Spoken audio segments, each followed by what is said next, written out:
here in New York, in front of Brooklyn Bridge, and what I want to talk to you about today is art and failure. And this is a lesson that was brought home to me by two girls that I dated recently. One of whom was a concert pianist, and the other one graduated from a very prestigious university.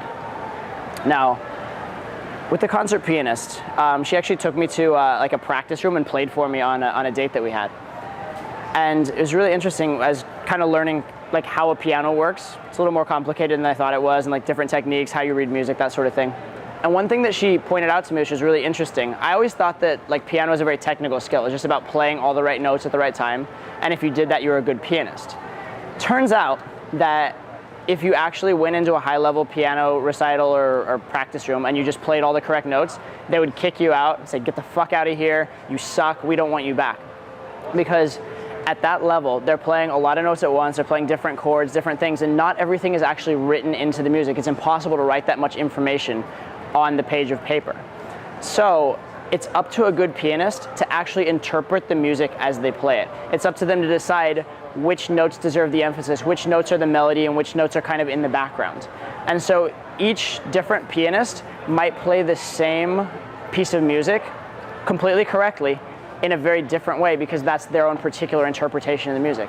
And that's where the art comes in, all right?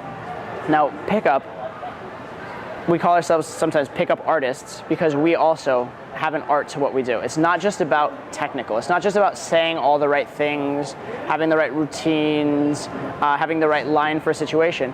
In fact, oftentimes it's better to say the wrong thing in the right way or for the right psychological reason, for the right like sort of spiritual psychic place, than to actually say the right line. So again, it's about the interpretation rather than about the line itself. Same way that it's about the interpretation rather than just the notes. In fact, a good pianist might even miss a few notes in a performance and still have it be a brilliant performance just because their interpretation is good. Which brings me to the next part, which is failure and making mistakes.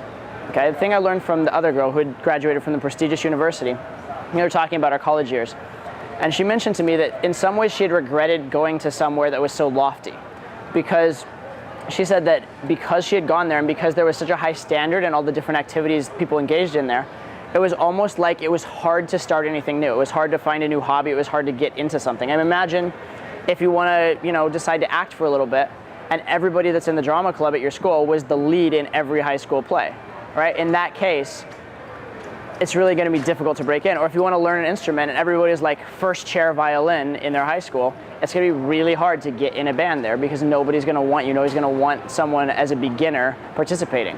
And also, the people that were at that school, including her, were used to succeeding at life. They were used to having things go their way. They're used to being academic superstars. So they weren't used to failing. So she said actually one of the biggest regrets she had was that she hadn't failed more in school, that she hadn't had that opportunity to fail freely, whereas she felt like she might have at another place, or if she'd been in a different headspace going there.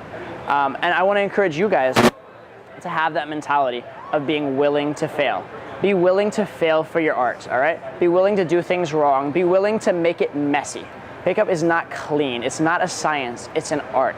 It's meant to be messy. It's meant to be thrown together in the moment. It's meant to come from your soul. It's meant to come from inside of you. It's meant to have a spirit. It's not meant to be first A, then B, then C, and it's not an algorithm for all you engineers and computer scientists out there, all right? So bring your soul to it. Be willing to fuck it up. Have fun with it. Make it your art, and immerse yourself in it. That's it. See you next time.